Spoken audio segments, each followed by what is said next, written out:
এখন আমি একটি কয়েন অ্যানালাইজ করব। কয়েনটির নাম আলফাসা। প্রথমে আমি ট্রেন্ডিং ভিউ অ্যাপসে ঢুকলাম, তারপর সার্চ করলাম আলফাসা কয়েনটি।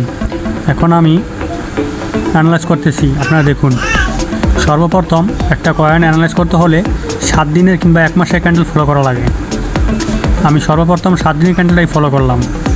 সর্বোচ্চ ডাউনে আছে কয়েনটা। আমার দৃষ্টিতে এক্সপোর্টের জন্য খুবই ভালো একটা কয়েন। যারা লং টাইম হোল্ড করতে চান, যেমন 1, 2, 3, 4 মাস কিংবা 5 মাস এরকম যারা মানে লং টাইমের জন্য হোল্ড করতে চান, তারা এইসব কয়েনগুলো বাই করে হোল্ড রাখতে পারেন। কয়েনটা সর্বোচ্চ ডাউনে আছে। 7 দিনের ক্যান্ডেল অনুযায়ী মার্কেট ভালো একটা সাপোর্ট লেভেল তৈরি করার চেষ্টা করতেছে। এখন আমি 4 ঘন্টা ক্যান্ডেল ফলো করতেছি। 4 ঘন্টা ক্যান্ডেলও মার্কেট ট্রেন্ড লাইন সাপোর্টের উপর আছে। আশা করা যায় বেশি ডাউন হবে না। যে কোনো কয়েন যদি আপনারা এন্ট্রি নেন, তাহলে এক্সপোর্টে এন্ট্রি নেওয়ার চেষ্টা করবেন যদি অ্যাকাউন্টে বেশি ডলার থাকে। ফিউচারে এন্ট্রি নিলে রিস্ক। বেশি ডলার অ্যাকাউন্টে না থাকলে কিংবা ভালো মতো অ্যানালাইজ না জানলে ফিউচারে এন্ট্রি কখনোই নেবেন না, তাহলে কিন্তু হাই রিস্কে পড়ে যাবেন। অ্যানালাইজ শেয়ার করলে এগুলা এক্সপোর্টে বাই করে হোল্ড রাখবেন, দেখবেন হিউজ একটা ভালো একটা প্রফিট আপনাদের হয়ে যাবে।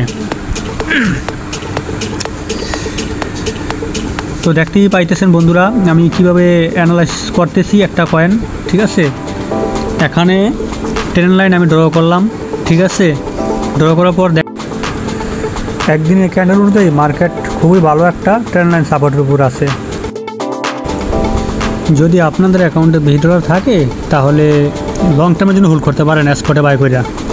আমি ফিউচার সাজেস্ট করি না, কারণ ফিউচার রিস্ক। যে কোনো মুহূর্তে ব্যালেন্স খালি হয়ে যেতে পারে যদি একটা বুল এন্ট্রি হয়ে যায়। আর এক্সপোর্ট এমন একটা জিনিস যেখানে হচ্ছে ধৈর্যের পরীক্ষা।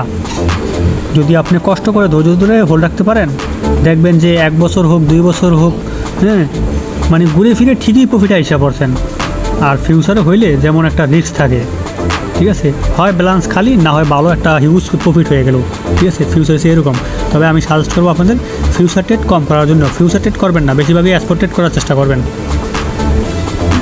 যদি অ্যাকাউন্টে ভালো একটা অ্যামাউন্ট থাকে। আর যাদের অ্যাকাউন্টে ডলার কম, যদি রিস্ক ম্যানেজমেন্ট মাইনা, ঠিক আছে, এন্ট্রি নিতে পারেন, তাহলে ফিউচার থেকেও ভালো একটা প্রফিট করা যায়। তবে আমার দৃষ্টিতে আমি সাজেস্ট করবো এক্সপোর্ট ট্রেড করার জন্য। সো গাইডস, আপনাদের মাঝে এখন আমি শেয়ার করলাম আলফাসা কয়েনের অ্যানালাইজ। আশা করি আপনারা বুঝতে পারছেন আমি কীভাবে অ্যানালাইজটা করলাম, কীভাবে আপনাদেরকে দেখাইলাম।